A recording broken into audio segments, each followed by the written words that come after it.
Yo, what is up, ladies and gentlemen? Welcome back. Hope you guys are having a great day. This is the second one for one day, so shit, your boy's out here working, consistent movements. AG is out here grinding. And the merch is coming slowly but surely. Step by step, the merch is getting closer and closer to release. We're going to have some cups. We're going to have champion quality hoodies. It's going to be lit. Champion, okay? Stop playing. Name brand shit. It's going to be great. Without further ado, before we move forward, check out the new channel, the Clips channel. It's called AG Tactical Clips. Check it out in the description. Shout out all my Patreon members. I love you guys, all 95 of you. It's like 95, 96 of y'all. Shout you guys out. And as usual, if you have an Instagram, go follow me, AG Tactical 25. Anyways, we're moving straight into the Darrell Brooks case, and we were covering police officers for a good moment of time. Now we're moving over to the medical practitioner, or I should say the medical examiner, who examined some of these people out of the parade. So we're going to go ahead and let prosecution go ahead and ask her some questions. Brooks is nice and on that hot seat, ready to object and say, grounds. You better have grounds.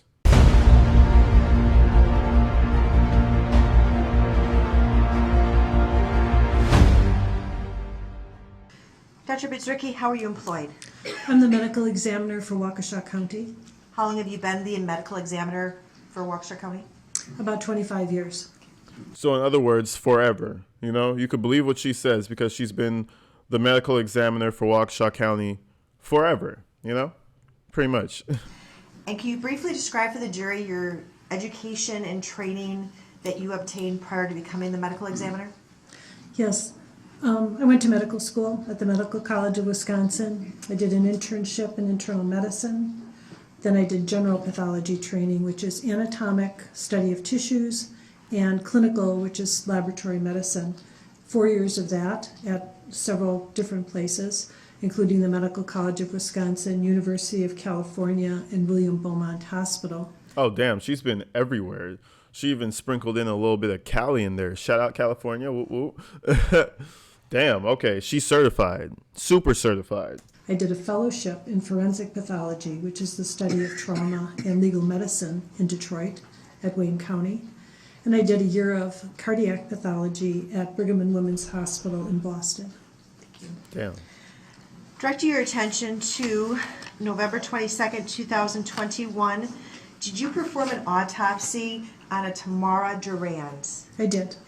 And did you prepare, as a result of the autopsy that you performed, an autopsy protocol? Yes. Did you also prepare a diagram for court in order to summarize your findings from your autopsy protocol? I did. Okay. In front of you, you should have State's Exhibit number 59, which is the autopsy protocol for Tamara Durand. Yes. Do you see that? Okay, and then I'm going to show in front of you Exhibit 166. It will be on the screen in front of you shortly. So this is one of the people I'm assuming he took out, bro. One of the 7. That's crazy. And it's probably going to be one of the worst cases if they're going through the autopsy. Shit. I want to see how he, rebuts to something like this. Because we all know he does not give a fuck. He just does not care, right? But I just want to see how he tries to, act like he cares, Because every once in a while, he'll try to play the nice game with a victim to make the jury box, to make the jury box feel compassion for him. I don't know what his goal is, but he showed his true colors plenty of times before. So I don't know why he goes back and forth between these modes of being nice and being an asshole. But I'm just curious to see how he cross-examines this witness.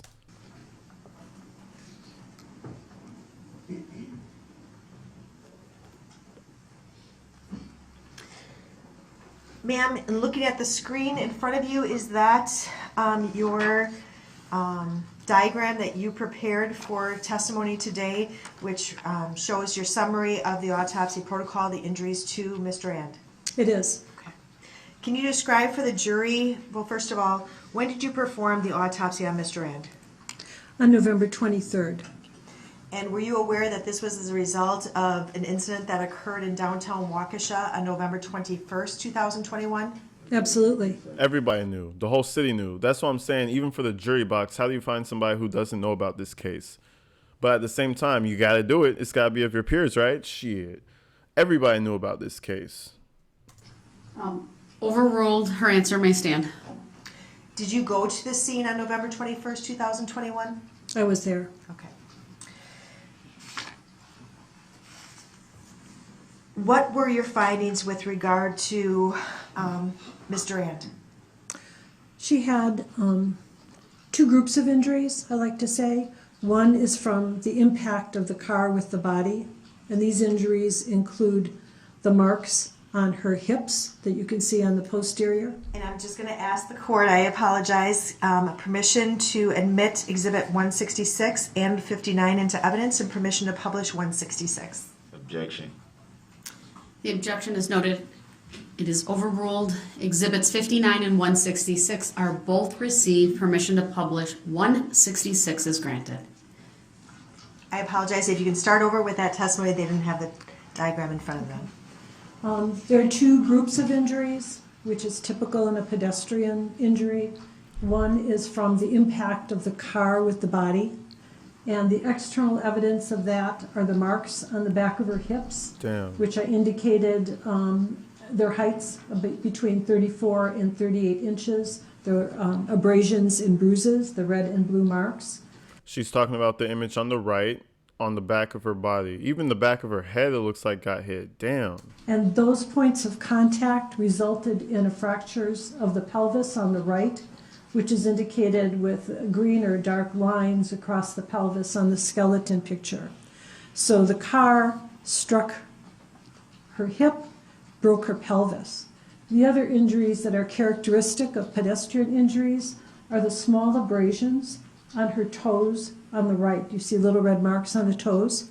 She did not have the shoe on the right foot.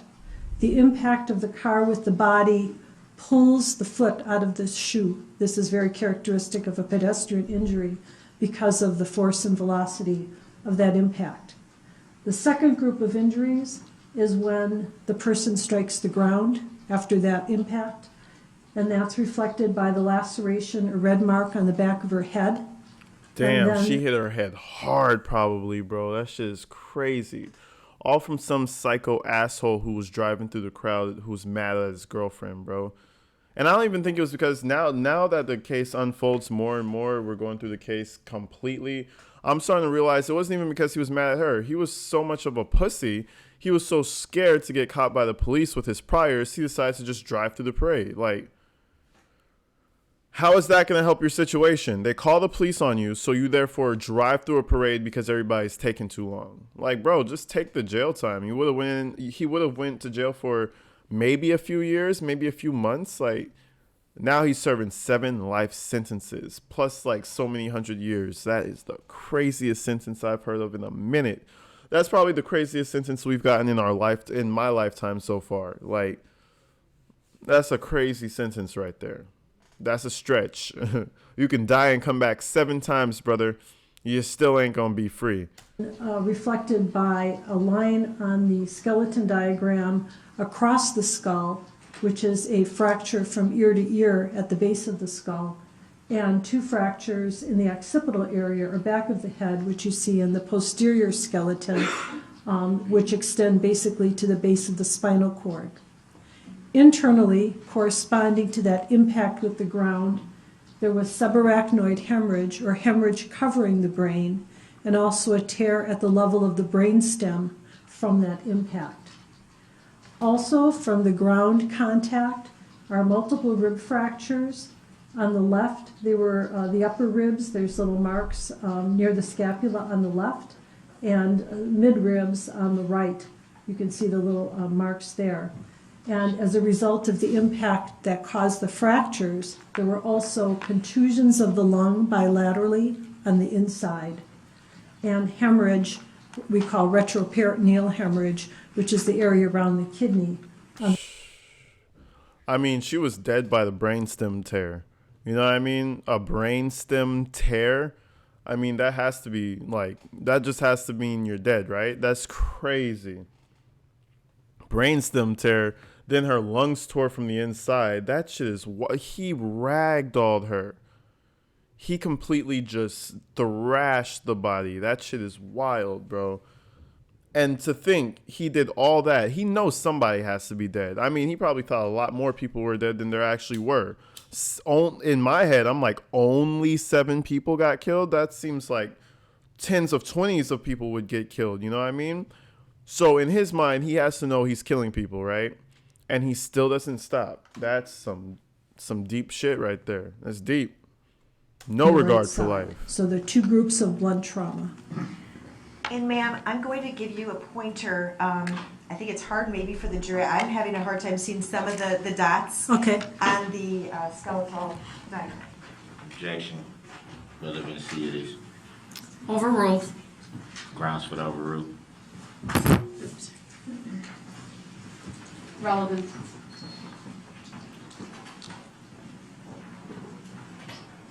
Again, if you can just briefly describe what you just testified to, or briefly point to what you testified to. Objection. Ask and answer. Overruled. The witness may answer. Okay.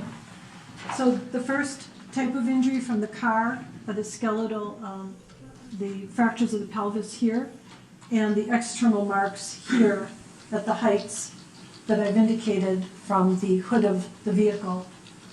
The toes are seen at this time. If you could bring them up. Right here. On the top of the toes, when they're lifted out of the shoe, there's often scraping, and that's what you will see. Then the second group of injuries from the contact with the ground, if it can go down now,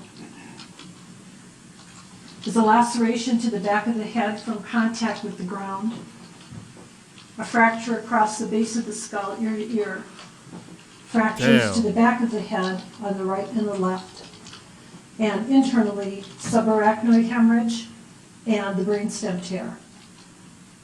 In the chest, fractures here, ribs 3 and 4, Damn. and 5 and 6 on this side, with also contusions to the lungs, pulmonary contusions bilaterally, and retroperitoneal hemorrhage, or hemorrhage in the soft tissue around the kidney area.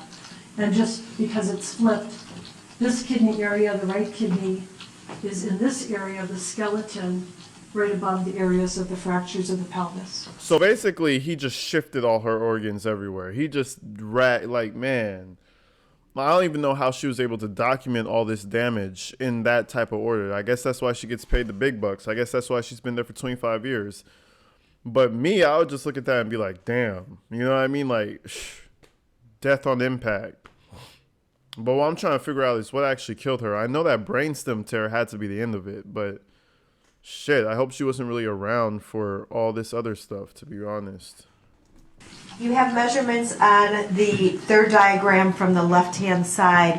What is the significance of those measurements? You had talked about the height of the car. Did you see the suspect vehicle, or did you go to look at the suspect vehicle in this case? Yes, I did. Leading the witness. Overruled. She may answer. Go ahead.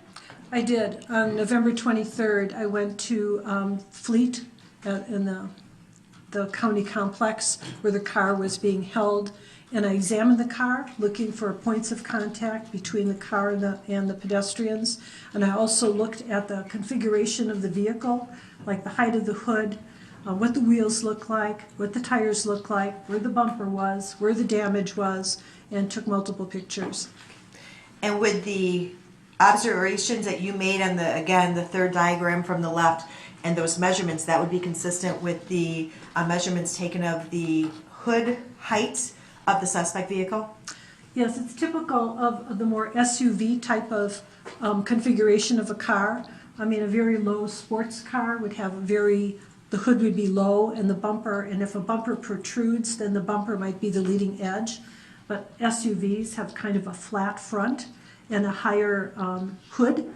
The hood that I measured and the vehicle was damaged was 42 centimeters, but that's only at one point because the configuration of the hood had different shapes as the metal was curved over the wheel well and so forth. Yeah, different shapes as he ran through a ton of people. And then after the people, he runs through the backyards of at least 3 of at least 3 residents and then destroys the car finally at the end of the last resident and runs away. Yeah. No, that's why the hood was configured at 44, at what'd she say, 44 inches or something? That's why it was configured that way, because he completely wrecked this shit, like using zero thought, like caveman brain. He just reverted to his caveman ways and just started driving. Then the bumper might be the leading edge, but SUVs have kind of a flat front and a higher hood.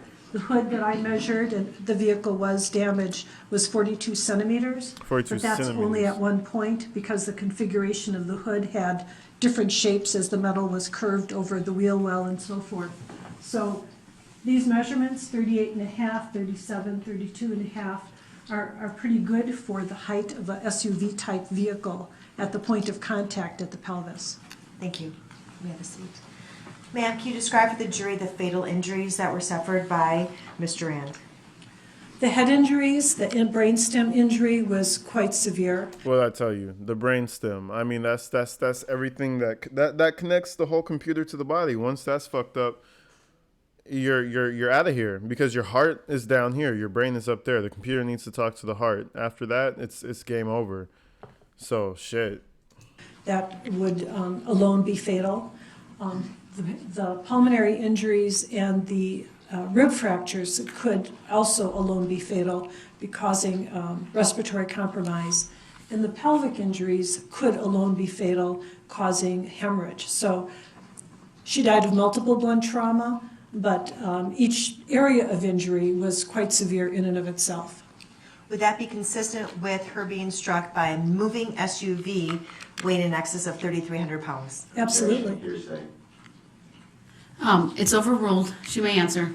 It's typical of a pedestrian injury. It's typical of an injury with a SUV configuration, and the speed would be at least considerable because of the momentum which resulted in these severe injuries. When you say the speed would need to be considerable, what does that mean? That means that fool had to be driving fast, which also, goes against his claim that he was honking the horn, slowing down, trying to get out of the way. Nah, your boy was going at least 30 and up. I don't think he was going anything under 30 miles an hour. 30 is fast. I feel like 30, getting hit with 30 miles an hour, that's pretty fast. But I feel like he was going 30 to 40, maybe to 50. Because how did all that shit happen when you get hit by a car at 20 miles an hour? That won't happen. She had to get hit, like, really hard. I will explain. Injuries are proportional to the energy delivered, kinetic energy. Kinetic energy, the formula, is 1/2 times mass. Mass would be the 3,300 pounds times velocity squared. So velocity is like really critical. So if you look at severity of injuries and speed of the vehicle on a graph, the graph doesn't go like this. It's not when speed increases, injuries increase that way. Injuries increase like this because velocity is such an important part of the equation. Thank you. So he had to be going fast. Moving next to the autopsy that you performed on Jane Kulik, I would direct your attention to State's Exhibit number 61. Yes. And also I'm going to project in front of you State's Exhibit 160. Let me know when you see that diagram in front I of see you. it. Okay. And does that accurately depict the findings that you made in your autopsy protocol? Yes. Okay. I would ask the court to admit State's Exhibit 61 and admit and publish 167. Imagine having to do these autopsies for all these people.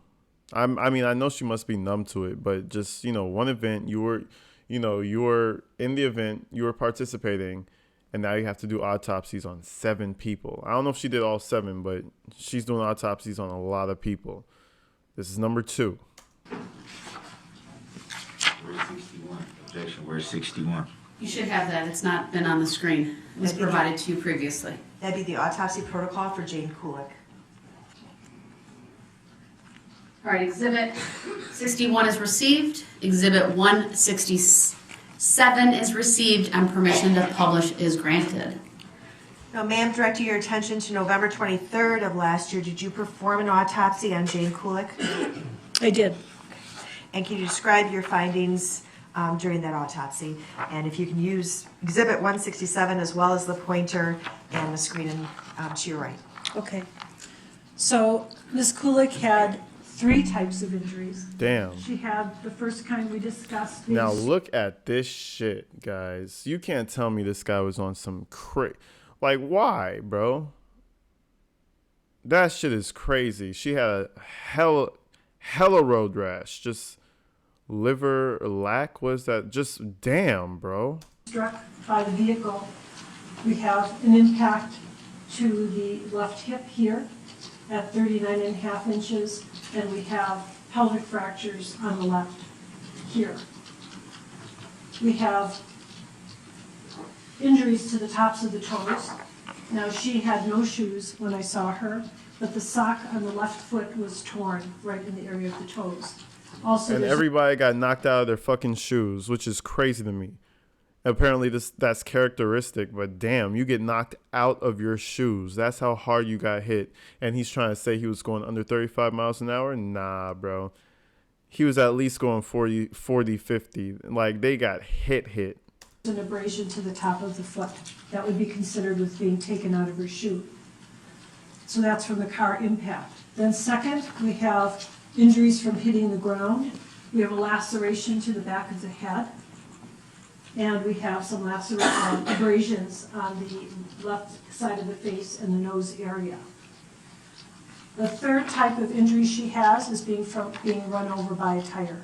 Wow. So we have a squared off abrasion across the upper abdomen, lower rib area. Oh, damn. Of course you would get ran over in that direction. Of the worst possible direction to get ran over on. Straight across her. Ugh. Nah, bro. Nah, this bro needs to go to jail forever. Like, I feel like jail isn't even good enough. He needs to get, like, something else done to him. Shit. Sharply demarcated as I drew there, so it's not as if the abrasion blended into the skin, like if you do a sliding motion, but it was quite sharply demarcated. And associated with this injury, her liver was like lacerated, multiple tears in the liver. Oh. Bleeding from that liver injury. She had multiple fractures on the right side of her chest. Fuck. Anteriorly, she also had lower rib fractures posteriorly here. So the pressure of the tire compressed the liver, and it also compressed the part of the chest. The diaphragm on the right was also torn. Wow. There's also... He literally ran over her stomach, bro. Fuck. What did I say the last couple of videos? I was like, if I ever get hit by a car, I hope I'm one of those people who get flung up into the air and land. At least I could just break a few things and hopefully I'll survive, you know? But if you get pulled under the car, bro, there is no telling, bro. It literally squeezed her diaphragm and tore it. That's how much pressure was on her. That shit, Looked like a tire mark on the lower part of her left leg. There were no fractures under that site. So she had impact from the vehicle, impact to the ground, and then crushing from the tire. Fuck. What did you determine the cause of death to be for Ms. Kulik? Multiple blunt trauma. And the fatal injuries, can you describe those for the jury? Her injuries from being run over were probably the most severe, with the multiple rib fractures and the crushing of the liver. Also severe, however, was the pelvic fractures. Pelvic fractures, I didn't maybe explain, cause a lot of bleeding because your aorta divides in the pelvis into your iliac arteries, so it's a very big blood vessel, and also your inferior vena cava is there. So if you damage any blood vessels in the area of the pelvis, you're damaging pretty large caliber vessels and you can lose a lot of blood. So, and also there's bone marrow in the pelvis. So pelvic injuries, especially when they're fragmented, as it was in her case, can be very, very serious. So I would say those were the two. And then the rib fractures, and I didn't mention, she also has pulmonary contusions on the right and hemorrhage in the retroperitoneum on the right. So those injuries, the chest injuries, the pelvic injuries, and the abdominal injuries, each were very serious and could have been fatal individually. So basically, she don't even know which was the final blow. One of them, she's basically saying multiple blunt trauma. I think that's what she said. Multiple blunt trauma. Like, it could be anything. It could be the pelvis, could be the ribs. Just, she died. Like, that's, fuck. That's some brutal shit right there. See, we never went into the details of the people who actually died. It's just a bunch of witnesses, a bunch of officers, but shit. I mean, he took out a couple of people, man, in a brutal way. Crazy. And is that consistent with Ms. Kulik being struck by a moving SUV weighing in excess of 3,300 pounds? Yes. Objection. Hearsay. Overruled. Transfer my stand. Yes. Thank you. Finally, ma'am, I'm going to direct you to the autopsy protocol for Wilhelm Hospital, Another. which is Exhibit 60. That should be in front of you. Yes.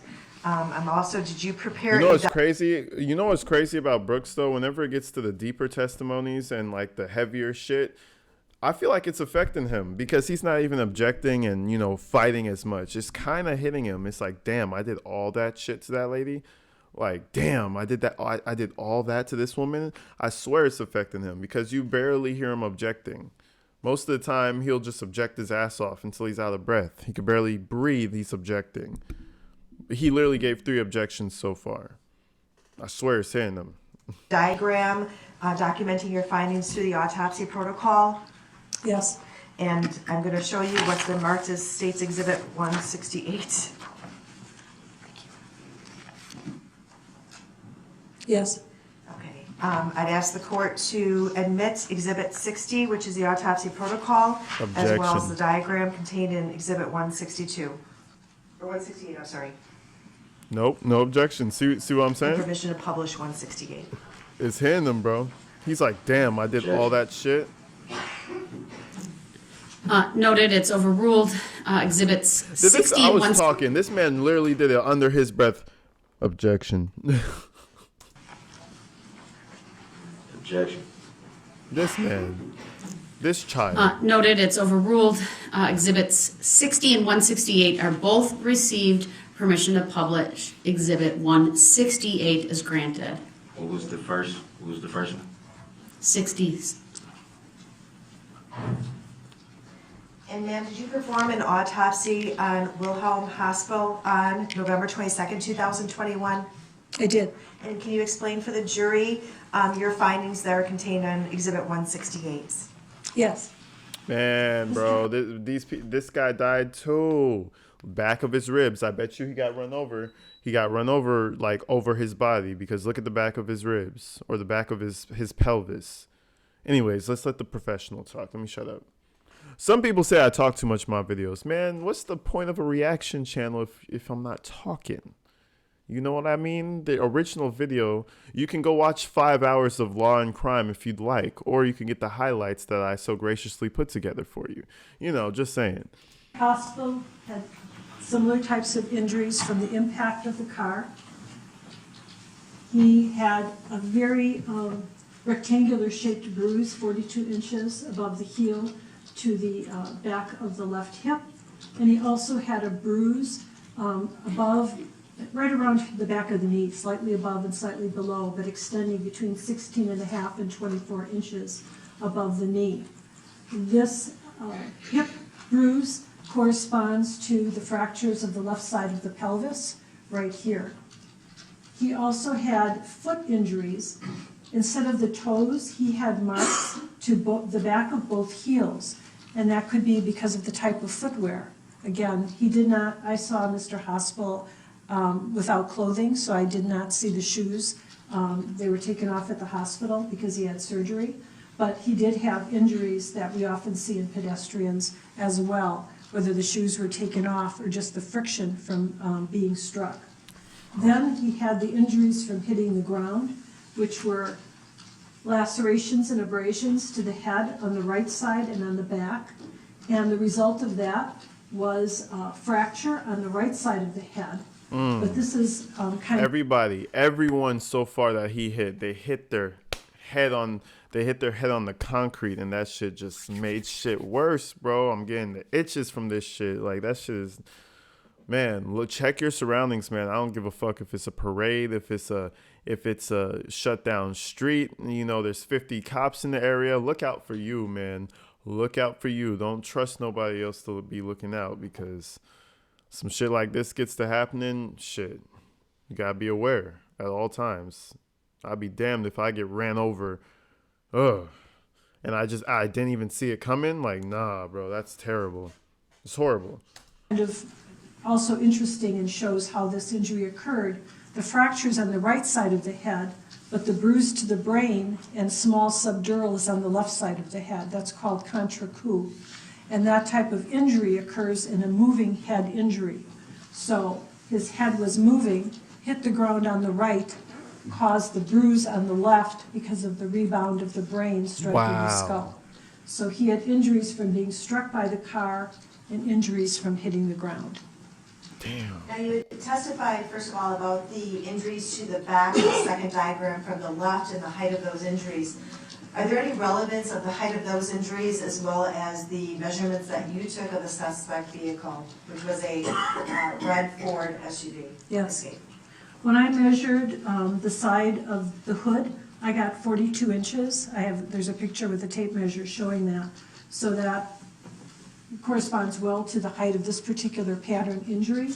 And the height of the top of the bumper, because now the bumper is not a shiny chrome protruding bumper, but it's kind of a flat bumper that's painted the same color as the vehicle, so it's rather broad, is about 26 inches, which would correspond to a strike to the back of the left leg there. Thank you. And you had testified that, unlike the other two people that you had performed autopsies on, were those people brought to the medical examiner's office from the crime scene being Main Street? Objection. Leave the witness. How's that leading? Mr. Hold Rand, on, overruled. She may answer. I'm sorry. Mr. Rand was brought from the scene, and I saw her at the scene before I did the autopsy. Ms. Kulik was brought from Waukesha Memorial Hospital, where she was pronounced, and Mr. Hospital was brought later because he was treated at the hospital. But they all And can you died. describe- That's crazy. And I don't know how she's able to handle the amount of passing on, we'll call it that, as she does, because this is her fucking job. I have a cousin, fun fact. I have a cousin. She's like the morgue girl who like harvests organs from people who have passed, you know? And I'm just like, bro, how do you guys do that shit, bro? It's like you just cut bro open, took out his kidneys, you know, shipped them off and had some lunch. Like that shit, I don't know. I couldn't handle that. I'll say it right now. And she's been doing it for years, making all the money off of it. And I'm like, bro, that doesn't come with an amount of PTSD. No, you guys are just good. You guys are fine. All right, cool. Or did you determine the cause of death to be for Mr. Haspel? Multiple blunt force trauma. Multiple blunt force And the fatal trauma. injuries for Mr. Haspel, can you describe those for the jury? Objection. Answer. So again, multiple blunt force trauma. We don't know what the fuck killed him. He died from a bunch of shit. That's basically what that basically section is saying. Multiple blunt force trauma. Like, bro, we don't know what killed him. He just everything. Shoo. Overruled. She may answer. Okay. Mr. Hospital's most severe injuries were related to his pelvic injuries, which he lost a lot of blood. They required to put a coil to try to obstruct the bleeding vessel to stop it from bleeding. It was not accessible surgically. They had to put like a coil through the vasculature. But also the impact here caused an injury to the thoracic duct, which carries your lymph fluid. And as a result of that injury, he also had an accumulation of fluid in both chest cavities of the lymph fluid that occurred during the hospital course, which impaired his respiratory status. So it's an indirect cause of the injury, the accumulation of the fluid, but they both were related to the impact of the vehicle. His head injuries, it's harder to assess because he died. He did present with a change in consciousness, so it's possible those head injuries would have been independently fatal. And would those fatal injuries and the injuries that you've described, would those be consistent with being struck? You realize, though, he's not objecting. He's not saying anything. He's being quiet and being a real good boy because he knows this shit's affecting him. Imagine they're talking about all these injuries, injury after injury after injury after injury. Literally, we could go all day, and they're all because of you. You got to feel some type of way. By a moving SUV weighing in excess of 3,300 pounds. Objection. Leave the witness. Overruled. You may answer. Absolutely. Thank you. Nothing further, thank you.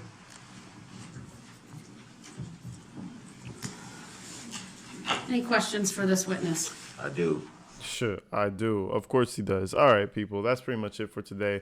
I'm going to come back with y'all with the cross-examination because you know we got to see what this man, this person, this being has to say. I don't know what the fuck you want to call him. Whatever you want to call him. We got to see the cross-examination coming up next on Dragon Ball Z. No, I'm playing. But anyways, folks, check out the new channel as usual. Check out the new Clips channel.